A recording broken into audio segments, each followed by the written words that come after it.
ಈ ತುಲಾ ರಾಶಿಯವರು ತುಂಬಾನೇ ನ್ಯಾಯವಂತರು, ಹಾಗೆ ಸ್ವಲ್ಪ ಸ್ವಾರ್ಥರು. ಇವ್ರಿಗೋಸ್ಕರ ಏನು ಬೇಕಾದರೂ ಮಾಡುವಂಥ ಪರಿಸ್ಥಿತಿಗೆ ಈ ರಾಶಿಯವರು ಹೋಗ್ತಾರೆ.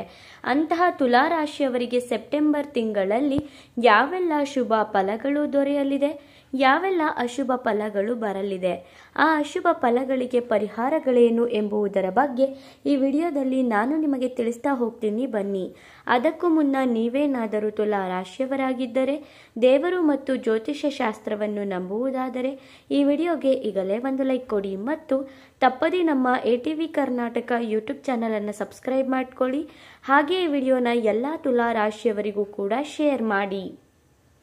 ತುಲಾ ರಾಶಿಯವರು 2025ನೇ ವರ್ಷದಲ್ಲಿ, ಅದರಲ್ಲೂ ಸೆಪ್ಟೆಂಬರ್ ತಿಂಗಳಲ್ಲಿ ಯಾವೆಲ್ಲ ಶುಭ ಫಲಗಳನ್ನ ಪಡ್ಕೋತಾರೆ, ಆ ನಂತರ ಯಾವೆಲ್ಲ ಎಚ್ಚರಿಕೆಯನ್ನು ಇವರು ಸೆಪ್ಟೆಂಬರ್ ತಿಂಗಳಲ್ಲಿ ಅನುಸರಿಸಬೇಕು, ಹಾಗೆಯೇ ಆ ಎಚ್ಚರಿಕೆಗಳಿಗೆ ಪರಿಹಾರಗಳೇನು ಎಂಬುದರ ಬಗ್ಗೆ ಈ ವಿಡಿಯೋದಲ್ಲಿ ನೋಡೋಣ.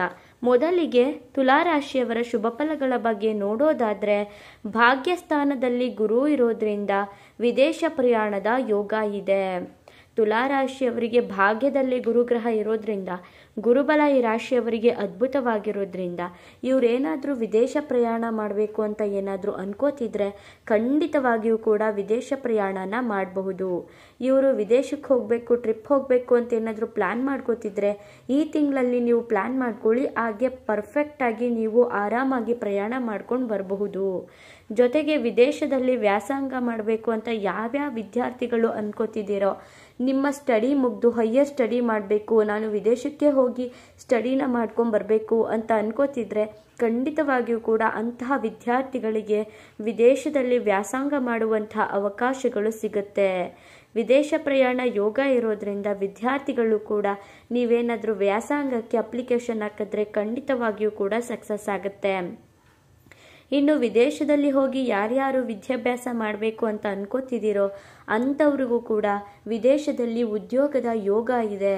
ವಿದೇಶದಲ್ಲಿ ಹೋಗಿ ನೀವು ಜಾಸ್ತಿ ಸಂಬಳಕ್ಕೆ ಕೆಲಸ ಮಾಡಬೇಕು, ನಾನು ವಿದೇಶದಲ್ಲೇ ವ್ಯಾಸಂಗ ಮಾಡಬೇಕು ಅಂತ ಅನ್ಕೋತಿದ್ರೆ ಖಂಡಿತವಾಗಿಯೂ ಕೂಡ ಮಾಡಬಹುದು.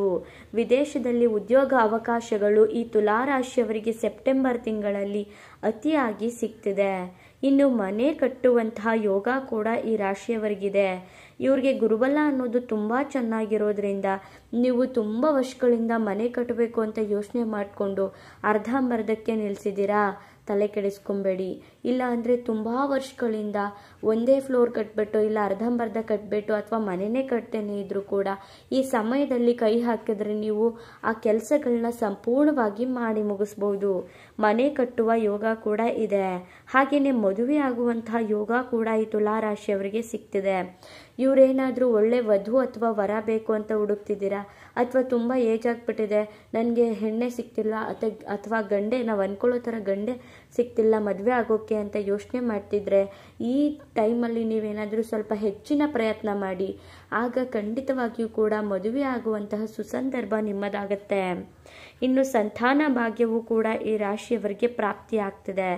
ಯಾರ್ಯಾರು ಸಂತಾನಕ್ಕಾಗಿ ಅಪೇಕ್ಷೆ ಪಡ್ತಿದ್ದೀರೋ, ನನಗೆ ಸಂತಾನ ಭಾಗ್ಯ ಬೇಕು ಅಂತ ತುಲಾ ರಾಶಿಯವರು ತುಂಬ ದಿನಗಳಿಂದ ಪ್ಲಾನ್ ಮಾಡ್ತಿದ್ದೀರೋ, ಈ ತಿಂಗಳಲ್ಲಿ ನಿಮಗೆ ಸಂತಾನ ಭಾಗ್ಯದ ಸಿಹಿ ಸುದ್ದಿ ಸಿಗುತ್ತೆ.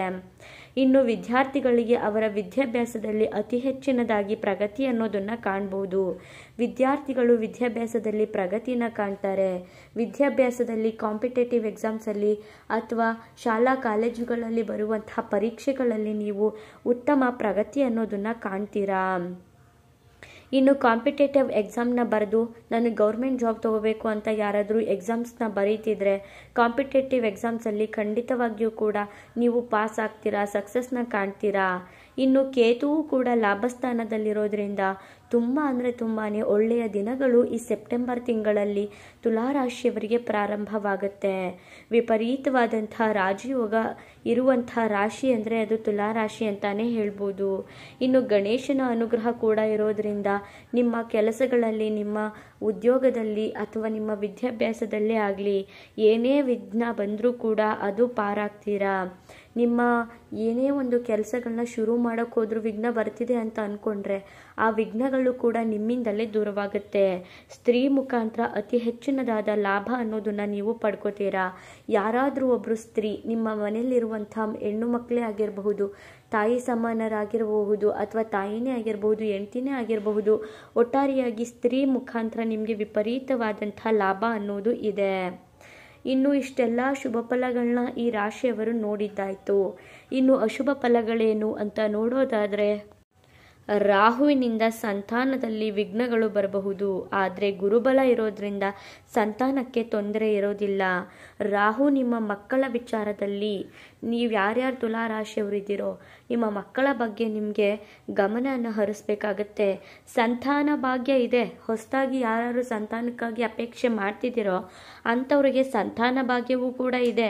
ಆದರೆ ಆಲ್ರೆಡಿ ಸಂತಾನ ಇರೋರು, ಅಂದರೆ ಆಲ್ರೆಡಿ ಮಕ್ಕಳಾಗಿರೋರಿಗೆ ನಿಮ್ಮ ಮಕ್ಕಳ ವಿದ್ಯಾಭ್ಯಾಸದಲ್ಲಿ ಆಗಿರಬಹುದು, ನಿಮ್ಮ ಮಕ್ಕಳ ವಿಚಾರದಲ್ಲಿ ವಿಘ್ನಗಳು ಬರಬಹುದು.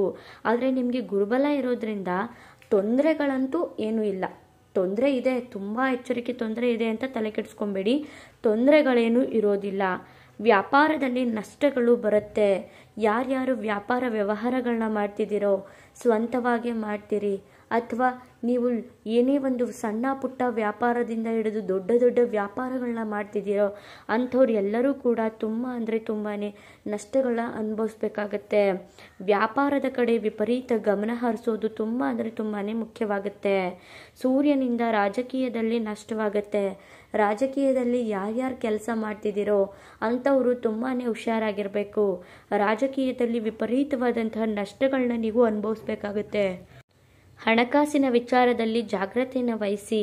ನೀವು ಯಾರ್ಯಾರು ಹಣಕಾಸಿನ ವಿಚಾರವಾಗಿ ಯಾರ್ಯಾರು ವಿಪರೀತ ಖರ್ಚನ್ನು ಮಾಡ್ತಿರ್ತೀರೋ ಅಥವಾ ಹಣಕಾಸಿನ ವಿಚಾರವಾಗಿ ಯಾರ್ಯಾರು ಕೆಲಸ ಮಾಡ್ತಿದ್ದೀರೋ, ಯಾರಿಗಾದ್ರೂ ಫೈನಾನ್ಸ್ ಕೊಡೋದು, ಬಡ್ಡಿಗೆ ದುಡ್ಡು ಕೊಡೋದು, ಈ ರೀತಿಯಾಗಿ ಯಾರ್ಯಾರು ಮಾಡ್ತಿದ್ದೀರೋ ಅಂಥವರು ತುಂಬಾ ಯೋಚನೆ ಮಾಡಿ ಜಾಗ್ರತೆ ವಹಿಸಿ ಹಣನ ಕೊಡಬೇಕಾಗತ್ತೆ. ವ್ಯಯದಲ್ಲಿ ಬುಧ ಶುಕ್ರ ಇರೋದ್ರಿಂದ ಕೀರ್ತಿ ಪ್ರತಿಷ್ಠೆ ಬಗ್ಗೆ ಹುಷಾರಾಗಿರಿ. ವ್ಯಯಸ್ಥಾನದಲ್ಲೇ ಬುಧ ಮತ್ತು ಶುಕ್ರ ಇರೋದ್ರಿಂದ ನಿಮ್ಮ ಹೆಸರು ಹಾಳಾಗಬಹುದು. ನಿಮ್ಮ ಕೀರ್ತಿ ಪ್ರತಿಷ್ಠೆಗಳನ್ನ ಹಾಳು ಮಾಡೋಕ್ಕೆ ಅಂತಾನೆ ಕೆಲವು ಜನಗಳು ಕಾಯ್ಕೊಂಡು ಕೂತಿರ್ತಾರೆ. ಹಾಗಾಗಿ ಈ ರಾಶಿಯವರು ತಮ್ಮ ಹೆಸರು, ಕೀರ್ತಿ, ಪ್ರತಿಷ್ಠೆ ಹಾಗೆಯೇ ವ್ಯಾಪಾರ ಎಲ್ಲಾದ್ರ ಕಡೆನೂ ಕೂಡ ನೀವು ಗಮನನ ಹರಿಸ್ಬೇಕಾಗತ್ತೆ. ಇನ್ನು ಇಷ್ಟೆಲ್ಲ ಎಚ್ಚರಿಕೆನ ನೀವು ವಹಿಸ್ಬೇಕಾಗತ್ತೆ ಅಂತ ನೋಡಿದ್ರಿ. ಅದಕ್ಕೆ ಪರಿಹಾರಗಳೇನೇನು ಅಂತ ನೋಡೋದಾದರೆ, ದುರ್ಗಾದೇವಿಯ ಮಂತ್ರನ ಪಠನೆ ಮಾಡಿ, ವಿಷ್ಣು ಸಹಸ್ರನಾಮನ ಪಠನೆ ಮಾಡ್ಕೊಳ್ಳಿ. ನೀವು ಇಷ್ಟು ಕೆಲಸ ಮಾಡ್ಕೊಂಡು ಬಂದರೆ ನಿಮಗಿರುವಂತಹ ತೊಂದರೆಗಳು ಕಡಿಮೆ ಆಗುತ್ತೆ. ಹಾಗೆಯೇ ಶುಭ ಫಲಗಳೇ ಹೆಚ್ಚಾಗ್ತಾ ಹೋಗುತ್ತೆ. ನೋಡಿದ್ರಲ್ಲ, ಈ ತುಲಾರಾಶಿಯವರಿಗೆ ಸೆಪ್ಟೆಂಬರ್ ತಿಂಗಳಲ್ಲಿ ಎಷ್ಟೆಲ್ಲ ಕಷ್ಟಗಳು, ಎಷ್ಟೆಲ್ಲ ಶುಭ ಸುದ್ದಿಗಳು ಇದೆ ಅಂತ. ನಿಮ್ಮದು ಕೂಡ ತುಲಾರಾಶಿನ? ಹಾಗಾದರೆ ತಪ್ಪದೇ ಈಗಲೇ ಓಂ ವಿಷ್ಣು ಅಂತ ಕಮೆಂಟ್ ಮಾಡಿ. ಮುಂದಿನ ಹೊಸ ಹೊಸ ವಿಡಿಯೋಗಳಲ್ಲಿ ಸಿಗ್ತೀನಿ. ಅಲ್ಲಿವರೆಗೂ ನೋಡ್ತಾ ಇರಿ ನಮ್ಮ ಚಾನಲ್. ಈ ವಿಡಿಯೋನ ಎಲ್ಲರಿಗೂ ಕೂಡ ಶೇರ್ ಮಾಡಿ, ಲೈಕ್ ಮಾಡಿ, ಹಾಗೆ ನಿಮ್ಮದೇ ಆದಂತಹ ಕಮೆಂಟ್ಗಳನ್ನ ಮಾಡಿ. ಧನ್ಯವಾದಗಳು.